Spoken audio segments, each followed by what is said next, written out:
Hey kids, it's time for an I'm Ashamed modding video. Yeah, so today I'm going to break down the Classic Collection, what you can realistically expect. I'd say what I'm probably going to say is going to be very accurate because I just simply know that much about Battlefront 2. I will also be giving a wish list on what Aspire could potentially support in the future should they choose to. And I will be giving an update on what's happening here on this channel regarding my mods and Battlefront 3 Legacy. So, to begin, there is a lot of misinformation being spread around about the Classic Collection, because there's a lot of speculation, because we don't really know that much.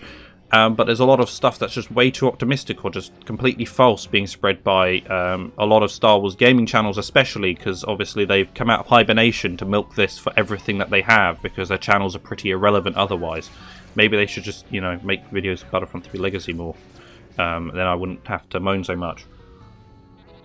So yeah, to start with, the Classic Collection is a port of the Classic 2 Battlefront games to modern consoles. These consoles are the Nintendo Switch, which I'll get to, it is a very special version. The PlayStation 4, PlayStation 5, Xbox One, Xbox Series and PC. All of these versions have a unified feature set, so that means everything but the Switch will have the same features. The Switch has a couple differences which I will go into. The game costs $35 at each platform. It includes 2 games, so that makes sense. A lot of people have been saying this price is unfair.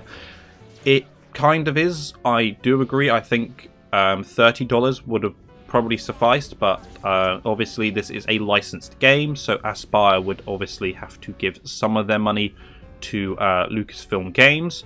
Some also has to go to EA, since it is running on Pandemic's proprietary software, which is property of EA. So there is a reason it's $35. It is because it is a 4-way split on each platform. The 30% tax going to whatever, storefront it's on, plus tax going to EA, tax going to Lucasfilm, and then Aspire is getting whatever little scraps are left. This port is AI upscaled with some minor, very minor visual improvements. It is unclear if there are any other changes, but there are some assumptions that can be made. It is kind of a best of all versions of the original Battlefront 2 except PSP. So you get the 64-player online from PC, you get the Excel mode from PC, you get the Xbox DLC content, and you get 2-player split screen like on PlayStation 2. Regarding the Xbox DLC content, I have not heard back from Aspire regarding the use of my mod. My assumption is that it was used for testing and it just simply ended up in the promotional material, since the promotional material was not developed by Aspire. The final release should include the actual Xbox DLC content. In the trailers, we know for a fact that the maps are at least official because the textures have been upscaled, and in the shots in the PlayStation trailer specifically, you can see more shots of Asajj Ventress, and when she is shown on Bespin, she has her actual DLC weapons. So there's a bit of a mismatch in the trailers and promotional material. It looks like we're going to get the official ones. I'm hoping to hear back from Aspire by the end of this week, considering IGN is about to post an article about the use of my mods, so I'd imagine they're going to get back to me now. The game will include 2-player split screen like in the PlayStation 2 version. This seems to be top and bottom, so horizontal split screen, not vertical. I highly doubt that they've programmed in a switch as well, so if you're someone who plays vertical split screen games, I don't know why you would with a third-person game, you're going to be kind of out of luck. As for visual improvements, the only noticeable one so far is that it seems that most of the textures can be based on the Xbox version of the game specifically. Vader has his specular maps. The Tantive 4 has had some very nice glossy environment map work. All of the textures in the game seem to have been AI upscaled. This has obviously left to some artifacting, but to be honest, it is much sharper and much better than, the really low-res textures that were there before. There are some assumptions can be made. For example, the assumption is every version of the game will use the console version of the user interface. So all the menus and stuff will have the movie playbacks in the background.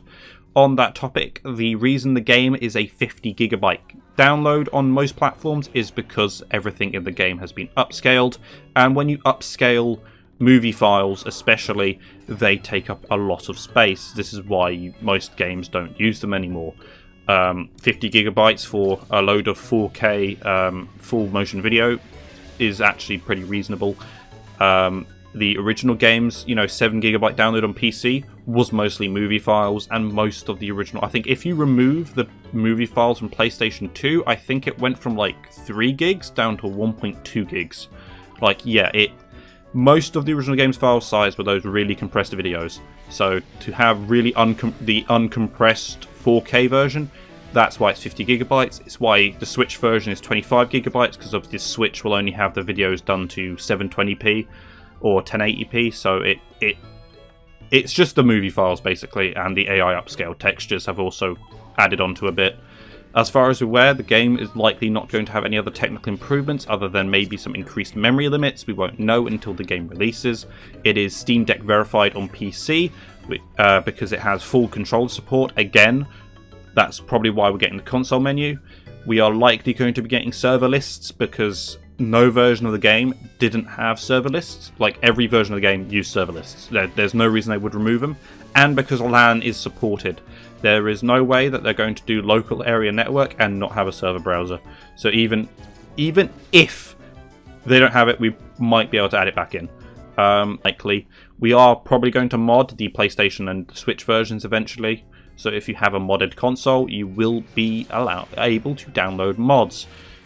Big bit of misinformation is, will this game support mods?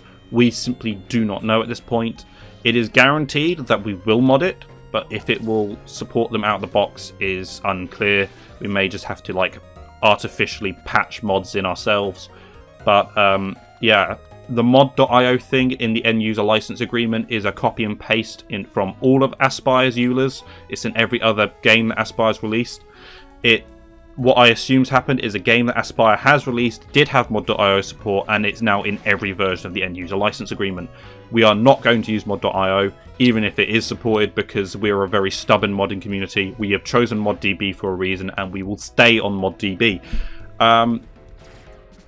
Yeah, it's a very bare bones port. It is a very gentle remaster. Just AI upscale textures, some very minor visual improvements to lighting. It is a very simple. It is nothing more than Battlefront 1 and 2 being made available on modern consoles, and to me that is enough. Is it worth the $35 price tag? Is up to you. A lot of people have been complaining about it. Realistically, the $35 price tag is justified in its own right. To me, I think $30 should have been the cap. I think they should have taken $5 off, but that's just me. The reason it's $35 is because this is a very split payment plan. You got the 30% tax from the storefronts. Lucasfilm is obviously going to take a bunch because it's a Star Wars licensed game and they have to pay for all the licensed material. EA is also getting a cut because this uses Pandemic's proprietary software, which is currently property of EA.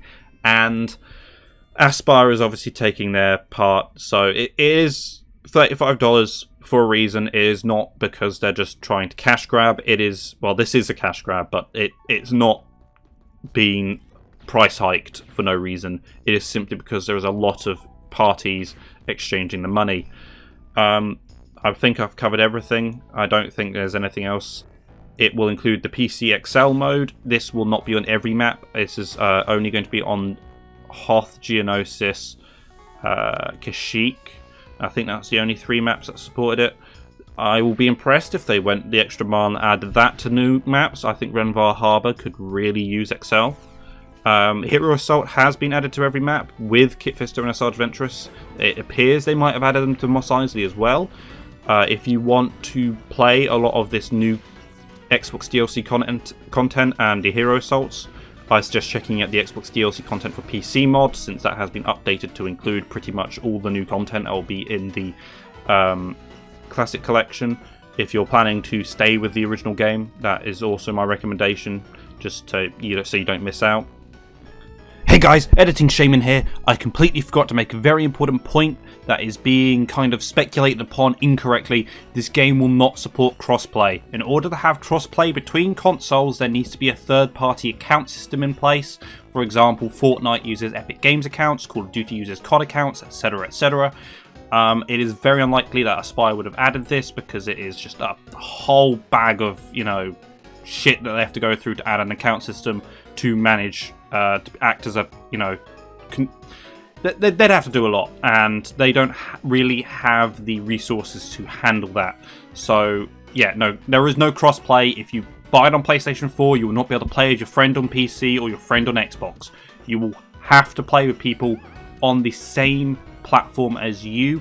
There is cross-generational play, so if you buy the game on PlayStation 4, you will be playing with PlayStation 5 players, and if you buy the game on Xbox One, you will be able to play with Xbox Series players, but Xbox will not be able to play with PlayStation, PlayStation will not be able to play with PC, and nobody can play on Switch, because let's face it, even the Switch can't connect to other Switches. So, yeah. There will be multiplayer, there will not be cross-play, it is cross-generation. Yeah, do not get your hopes up. This is not something they can add because it's just a very complicated process. Like, when they go to send the game to certification to Microsoft and Sony to get the game released on the platform, that is when they have to propose crossplay, and you do need a kind of account management system in place. And with GameSpy shut down, and there's no big other alternative service to provide these services, it just will not be included. I know it's going to upset a lot of people, and a lot of people are going to probably be outraged, be like, it's not worth $35 now. Yeah, that's the state. I know there are exceptions for crossplay, but it's mostly PC to console. Yeah, they just can't do it. It's not something they're going to do. Please stop asking them. It's unrealistic. Yeah, so going forward on this channel, as you know, a lot of my content is about console modding. Since the new consoles are coming out, it is my dream to mod them, but obviously with the increased hardware and the fact that every version of this game seems to be derived from the PC game engine, it is likely that mods will just be able to drag and drop onto consoles with some minor modifications, because obviously the mod folder, even if it is supported, won't exist on consoles, so we'll just have to add them. But porting mods is going to be piss easy once I get a dump of the Switch and PlayStation versions of the game. If you're on Xbox, fuck you, your console aren't really moddable, so you aren't getting mods. Modded PlayStation 4 and PlayStation 5s and Switches will be able to install mods eventually. We just need game dumps to work with. As for my PlayStation 2 mod, it will someday revive, because I know there's a lot of people that like to emulate on Android devices, specifically the PlayStation 2 version, so I will likely support it, just because there is still a player base for the PlayStation 2. Same with PlayStation Portable, even more so with PlayStation Portable. Just because there is a user base there, I am going to continue to mod them. As for the original Xbox, I'm probably going to abandon it, but I will probably still release some maps, just because it is a relatively fun thing to do. I like the technical challenge, but going forward, I'm going to probably be focusing a lot more on PlayStation 2 and PlayStation Portable modding. I don't know when I'm going to do it, because I'm very hard pressed for time at the moment. Battlefront 3 Legacy is continuing. We're making good progress. I am planning something for March 14th. I don't know whether it'll be a standalone map or a actual vertical slice yet, because we're not quite there yet for the full demo release. There's a lot of things I want to improve and work on, and I'm still waiting for Fab to get off his ass and do something. But yeah, expect something when the Classic Collection drops from Battlefront 3 Legacy. I will give you, it will either be a vertical slice, which will include a couple maps, which will be somewhat reflective of the final product. Quite unfinished, there'll be a couple things, especially in the space area, that are going to be unfinished. Or it will be a standalone map, which will likely be space related. It will be very cool, trust me. So watch this space.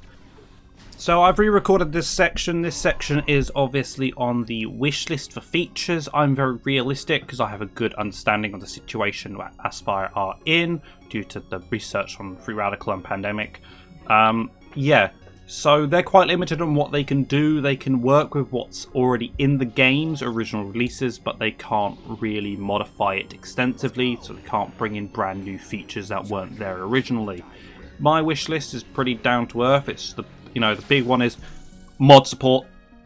Give us a Steam Workshop. You can do it. I know the original games didn't have it, but that is a user end thing, not actually in the game. You don't need to get your game recertified to add a Steam Workshop, so please, for the love of fucking God, just add a Steam Workshop. Apart from that, it's just fixing some typo-based errors, like the Mundi sound fix and the muzzle flash errors. Just a couple adjustments there. I would prefer it if there were some more differences between console. I've seen some of the multiplayer idiots who like to make requests based on basically a placebo effect. They want, PlayStation 2 balancing on consoles. Please don't do that, but do make the sniper on consoles have a crosshair, but remove it on PC. That is actually quite a big thing for multiplayer users. Another thing is obviously adding XL to additional maps would be appreciated, since XL is a pretty fun game mode. But maybe as a bit of a stretch goal, add the PSP challenge mode. It is official content. It should be in the game. You can do it. I know you didn't do it with the Force Unleashed port to Switch, which it was really disappointing, but you can do it. We'll do it for you, because if you're using the console interface, we can just literally plop all the PSP stuff in and it should work. I know there's a couple scripts that I think modders haven't got working on PC yet, but trust me, given the right motivation, we'll have that done and you can just drag and drop. We'd really appreciate it. It is official content and some people may have not experienced it before. The server browser thing, like I said earlier, is probably a given, but it should be supported. I would appreciate it if there was some kind of dedicated server support, like updating the original dedicated server files. It's not really possible for us to crack them into being pirate copies without. So yeah, just give us dedicated server files for the main consoles. That would be appreciated, so that we can provide the best multiplayer experience to the new player base. Updated mod tools would be really appreciated, but I'm guessing we're not getting that, so we'll just have to work with what we've got, considering that mod support is still in question. So yeah, it's just mostly just little things like the muzzle flash. I'm not really big into fixing any of the big bugs. It's not like I know there's always this thing of remasters where it's like we shouldn't fix bugs and glitches because then people might notice. This is Battlefront 2. It's not a speedrunning game. And like most of the bugs are just part of the game. They're not really something worth patching.